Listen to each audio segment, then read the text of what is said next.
A very good evening to all of you and welcome to the news tonight. I'm Tracy Shilshi and in the next 30 minutes we'll be getting you the day's top stories from India and across the world. But first, let's head straight to the headlines. India starts evacuating its citizens from Yemen. 80 return home, another 400 to leave later tonight as the Saudi-led airstrikes continue. Non-stop rain in Kashmir raises the river Jhelam's levels. One person killed and many fear trapped as panicked residents fear the repeat of last year's floods.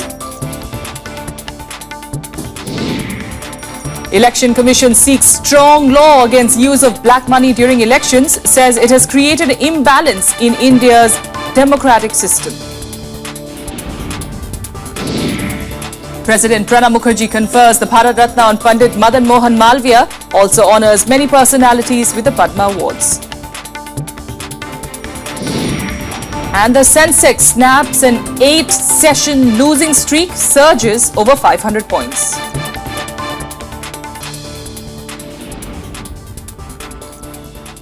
Our top focus this evening on the spiralling situation in Yemen. India has begun evacuating its nationals as the coalition led by Saudi Arabia stepped up attacks on rebel strongholds. 80 Indians arrived home after India got permission to operate flights from capital Sana'a for 3 hours a day.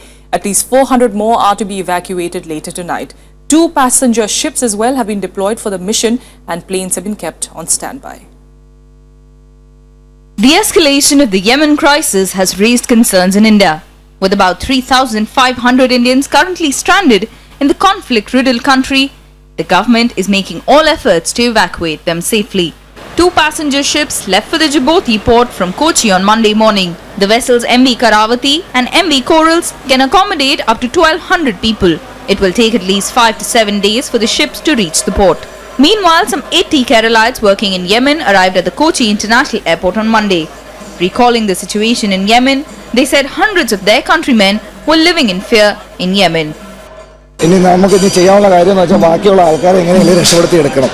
അതിന് എയർപോർട്ടിന് clearance എടുത്ത് സൗദിയായിട്ടുള്ള നയതന്ത്ര ബന്ധം use ചെയ്യുകയാണെങ്കിൽ രാത്രിയിലുണ്ടാകുന്ന attacks ആദ്യത്തെ ഒരു 2 മണിക്കൂർ duration ആണെങ്കിൽ ഇപ്പോൾ അത് 12 മണിക്കൂറായിട്ട് വന്നിരിക്കുകയാണ്. യമനിലുള്ള എല്ലാ മലയാളികളും എല്ലാ ഇന്ത്യക്കാരും എസ്കേപ്പ് ചെയ്യാൻ വേണ്ടി റെഡിയായിട്ട് നിൽക്കുകയാണ്. After the MEA obtained permission to operate flights from Yemen's capital Sana'a for up to 3 hours a day, Air India sent its first flight to airlift the stranded.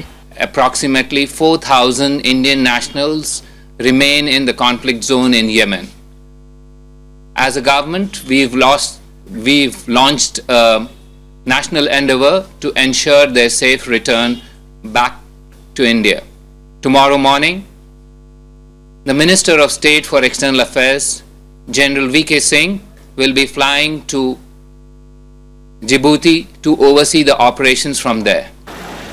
An Indian Navy patrol vessel involved in anti-piracy operations is also headed for the port of Aden, where a smaller Indian community is based.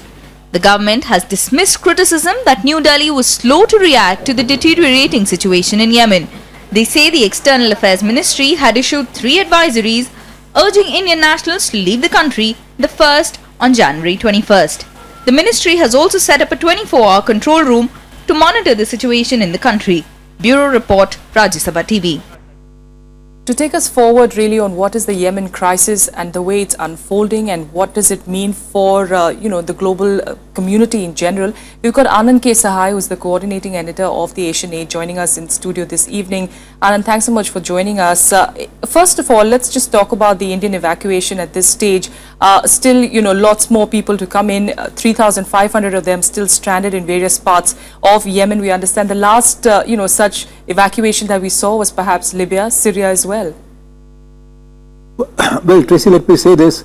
The one positive feature in this case as compared to Iraq, which was only a few months ago, is that these people in Yemen are not hostages, unlike the case in Iraq, where the Indians who were trapped there were hostages. A few did manage to get away, but we still don't know about the fate of the rest. I'm not sure the government knows either. But we can only hope for the best. All right, as far as, yes. And in this particular case, the happy thing is that some 80 have arrived already. The fighting is grim, fighting is serious. The reports today was suggesting that it's not possible to land safely in the airfields either in Sana'a or in Aden. Yes, I believe the Air India flight too was stuck in Oman for a while, in fact. Because the Pakistanis, they were off the blocks before we were, and they managed to rescue some 500 people yesterday. Okay. But today, even their flight, that was done in the in between in the lull during the fighting. Yes. But today, even they couldn't fly in. So I do not know this. The deterioration in the situation in Yemen has been there for all to see. Although the Saudi-led coalition began its airstrikes last Thursday. Yes. Now, so 4 days have gone by, but I do believe that that we could have been, perhaps, I mean, looking back in hindsight, a little bit, perhaps proactive is not the right word, but shown a greater sense of direction and more focused effort in persuading our citizens to leave in good time for their own good. Yes. I think that could have been done even before the coalition airstrikes began, because the situation has been deteriorating for several weeks now. And how it is now spiraling out of control. In fact, taking a closer look, a deeper look into really what is happening in Yemen at this point of time, spiraling out of control in the last 1 week, the Saudi Arabia-led airstrikes, like, Anand is pointing out, targeting, in fact, the Houthi military posts and the weapon depots as well. The coalition, in fact, indicating that the campaign, which has the support of the US, will continue for a considerable period of time, though the ground combat has been ruled out for now. Of course, fears of a proxy war really within the Middle East powers now looming large. Take a look at this package.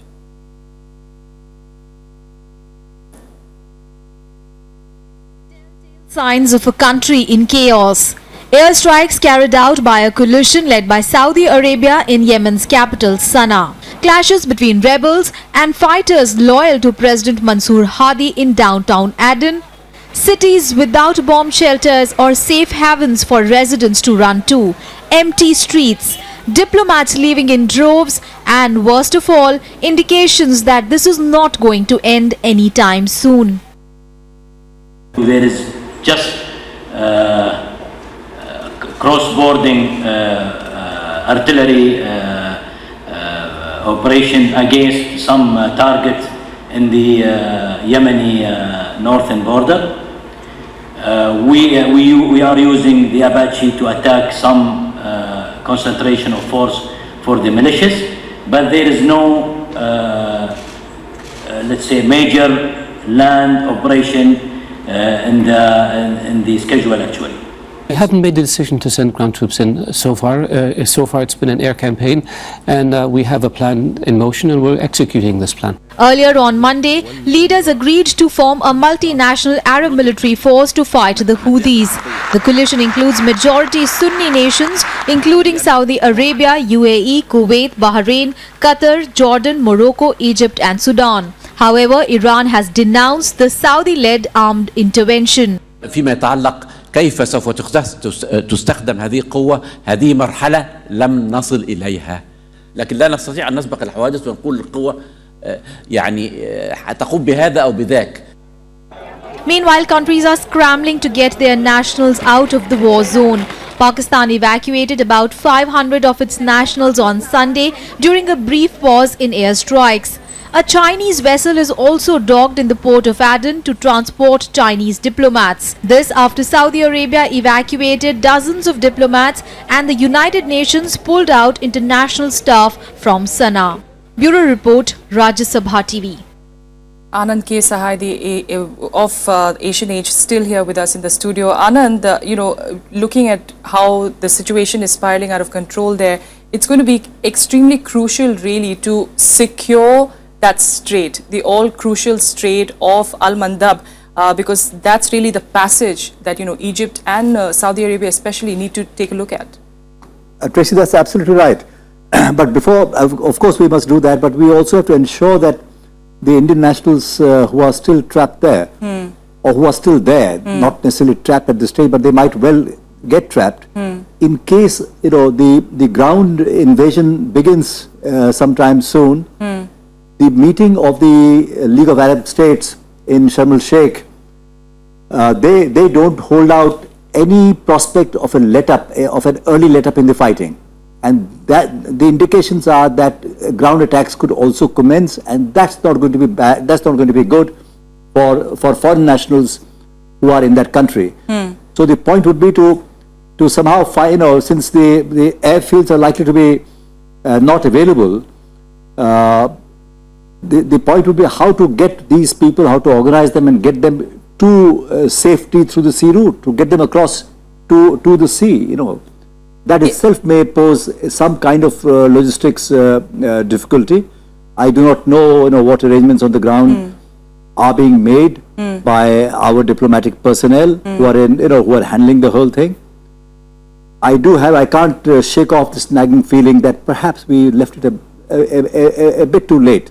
The effort should have commenced a little bit sooner. Let's just hope the safety of the Indian nationals really is something that is priority for the government at this point of time, and all of them reach home safely, because it's a multi-layered war that's actually going. We cannot ignore the Al-Qaeda as well as the ISIS's involvement there as well. Thanks so much, Anand, for joining us. I believe we just have that much time. I just say this, the positive, once again, worth reiterating is that they're not hostages. Yes, absolutely. We'll leave it there for now. Anand, thanks so much for joining us. With that, of course, quick break here, but up next we're getting you more national news, and the Enforcement Directorate has cracked down on a former minister in the coal scam. We'll get you details of that in a bit.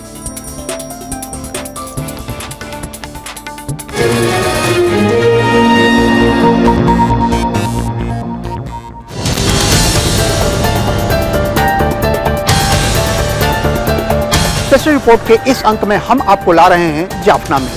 Sri Lanka में दशकों तक चले गृह युद्ध का इलाका,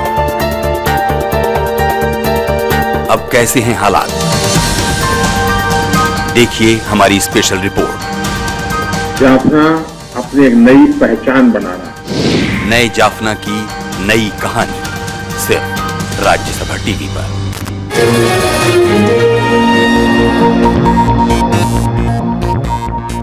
Welcome back to the news tonight. Let's get to the top national story. In Kashmir is staring at the possibility of yet another deluge. The Jhelum is flowing above the danger mark after incessant rains in the valley. Authorities today declared a flood-like situation in Kashmir, while the centre rushed a team for an on-the-spot assessment in the valley.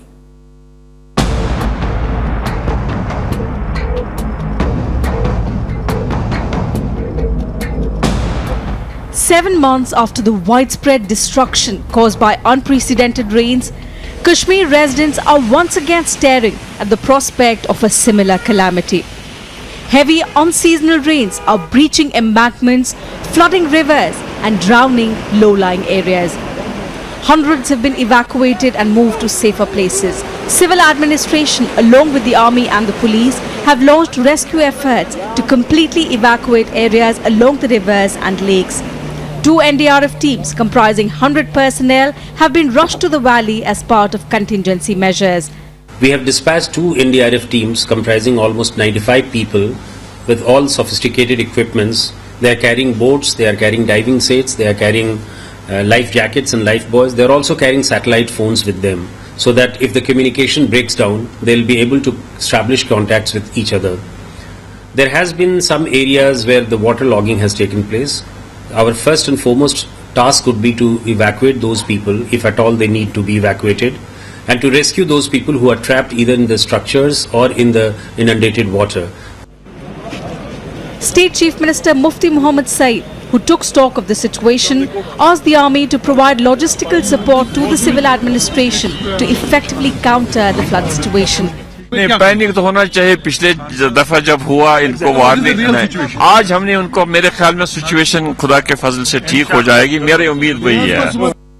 Alarmed by the situation, Prime Minister Narendra Modi rushed a central team headed by Union Minister Mukhtar Abbas Naqvi to coordinate with the state authorities. सरकार state की भी और central की भी committed है, पूरी तरह से किसी भी तरह का कोर कसर नहीं छोड़ेगी और पूरी तरह से लोगों की मदद करेगी और इस तरह के जो हालात हैं उस पे काबू पाया जा सके इसकी कोशिश करेंगे. Landslides triggered by torrential rains have caused considerable damage to several houses in the valley.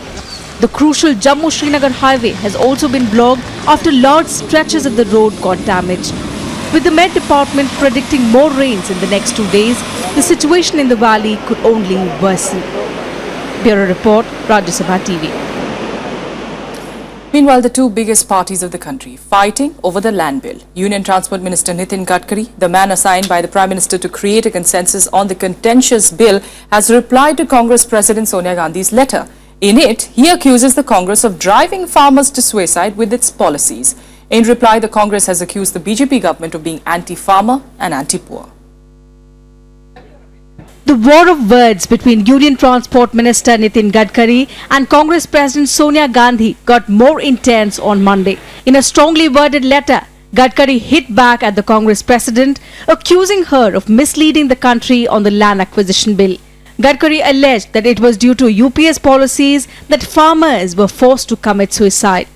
Responding to a 4-page letter written by Sonia Gandhi, Gadkari slammed the UPA government of willingly creating a system in which big land acquisition projects were out of assessment while welfare projects run by state governments were mired in it. He said not a single acre of land was acquired under the land acquisition law brought out by the UPA for irrigation and other rural and social infrastructure projects, and farmers remained dependent on rains all the time. Gadkari even alleged that the UPA government did not take the approval of states before implementing its land bill, and claimed that the Narendra Modi-led NDA government took the state governments into confidence before going ahead. सच्चाई ये है कि जो 10 वर्ष में जितनी कीमतों को हमने बढ़ाकर दिया, किस चीज की कीमत, जो किसान का प्रोड्यूस था उसकी कितनी कीमत हमने बढ़ा के दी, ये कभी इस देश में पहले कभी नहीं हुआ. कितना हमने नरेगा में पैसा लगाया, ये कभी इस देश में इससे पहले नहीं हुआ. Other parties like the NCP and the Left Front also raised questions over the government's move to prorogue Rajya Sabha in order to re-promulgate the land ordinance. Bhajpa और कांग्रेस दोनों ने मिलकर इसको पारित करवाया, जबकि उस समय भी वामपंथियों के कई सारे संशोधन थे जिनको हाउस ने नकार दिया क्योंकि भाजपा और कांग्रेस मिल गए थे. No re-promulgation of the ordinance, therefore no need to prorogue Rajya Sabha, and this time can be utilized to build a consensus. With fresh accusations being swapped, the parliament is set to witness another stormy session over the contentious land bill. While the BJP has called on the opposition for an open debate, Congress has turned down the offer. With Shyam Sundar, Bureau Inputs, Rajya Sabha TV. The Election Commission today deliberated upon the Political, Finance and Law Commission's recommendations on electoral reforms. Batting for a strong law regarding political funding, the Election Commission today said that the use of black money during elections has to be checked as it creates imbalance in a democratic system. The Chief Election Commissioner H.S. Brahma has said, and I quote, "Black money impinges democracy. Black money and muscle powers disturb the level playing field. Though money cannot guarantee votes, the one who can spend more has an upper hand," unquote. In fact, the Law Commission Chairman Justice A.P. Shah warned of a situation where corporates influence political parties and the latter starts projecting the interests of the former as the interest of the people. He also said that corporates are now taking over media houses. Referring to the recent recommendations made by the Law Panel on Electoral Reforms, he said the Companies Act should be amended to require the passing of a resolution authorizing the contribution from the company's funds to a political party at the company's annual general meeting instead of its board of directors. In fact, representatives of political parties were also present during these deliberations. President Pranab Mukherjee conferred the Bharat Ratna on freedom fighter Pandit Madan Mohan Malviya. Several personalities were also honoured with Padma Awards. Here's a report. Pandit Madan Mohan Malviya, a freedom fighter and an educationist whose vision helped establish the Banaras Hindu University, was posthumously awarded the country's highest civilian honour, the Bharat Ratna, on Monday. President Pranab Mukherjee gave the award to Malviya's family at a ceremony at the Rashtrapati Bhavan.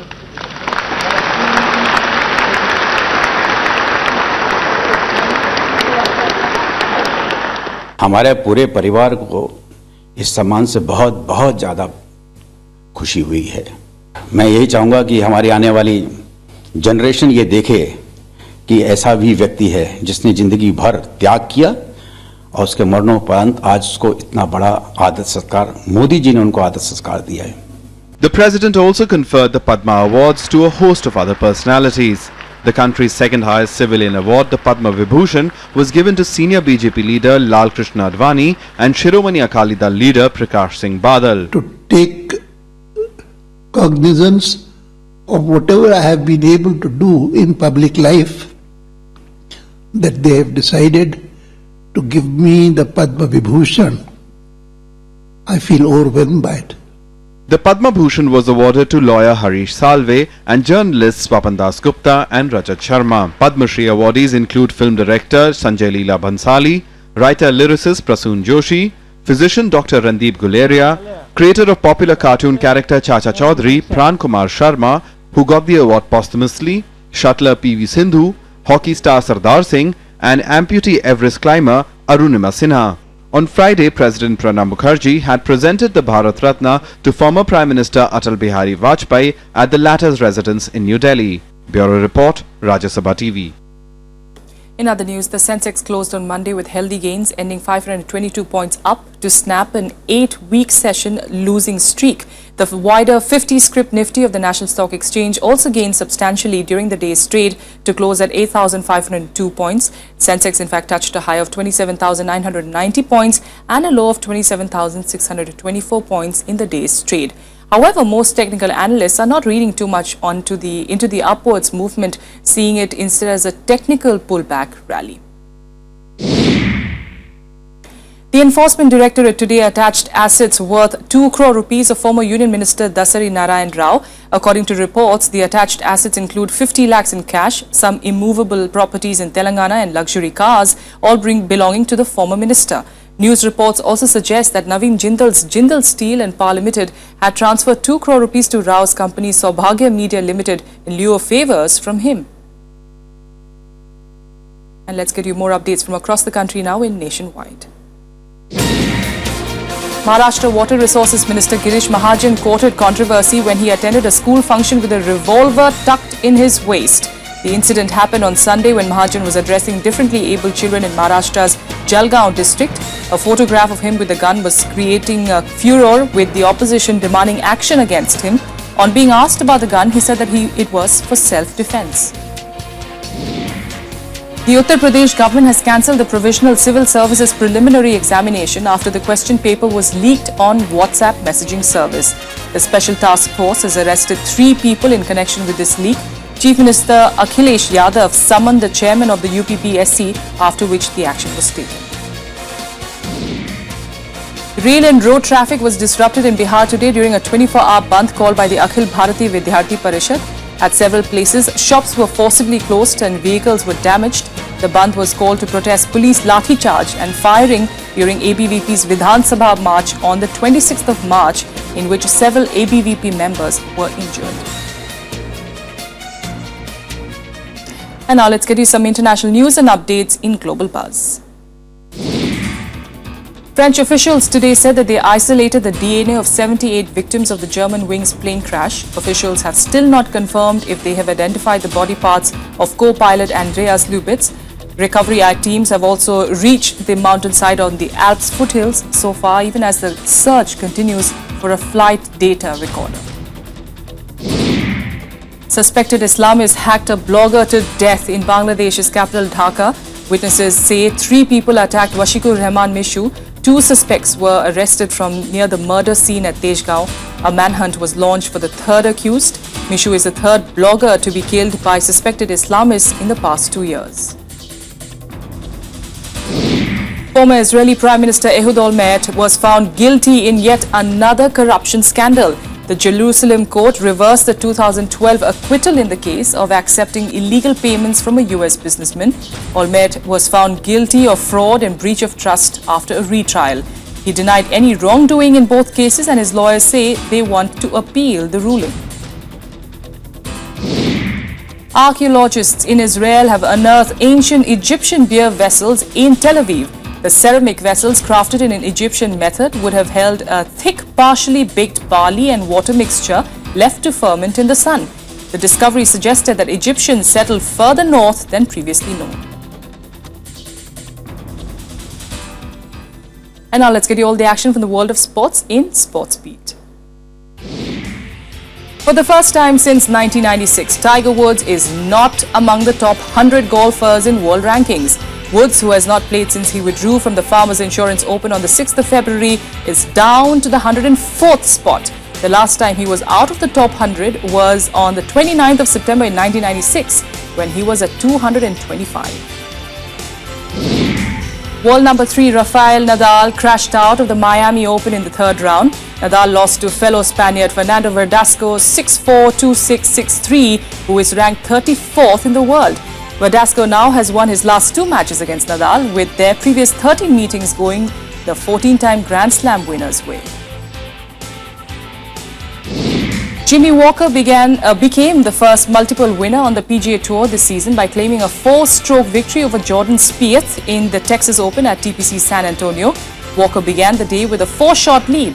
Spieth, who struggled on the front 9, put on a late charge to whittle Walker's 7-shot lead down to 4. And that's it on the news tonight. But we leave you now with images of hundreds of people thronging the streets of Melbourne to welcome the Australian team that brought home the ICC World Cup trophy for the 5th time. A fitting farewell, though, for Captain Michael Clarke.